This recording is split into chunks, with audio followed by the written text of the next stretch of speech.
area of triangle and perimeter.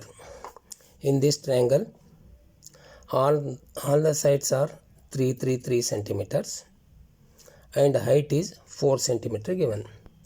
Therefore, here area of triangle is equal to half into base into height.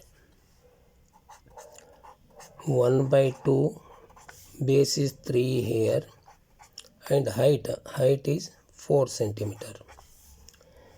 2 1s are 2, 2 2s are 4.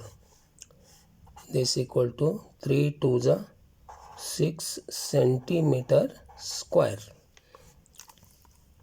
And perimeter.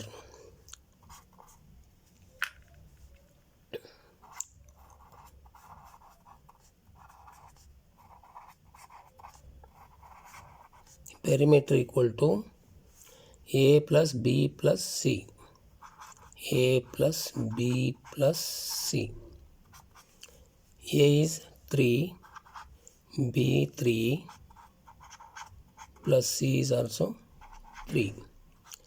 3 plus 3 6, 6 plus 3 9 centimeter is perimeter.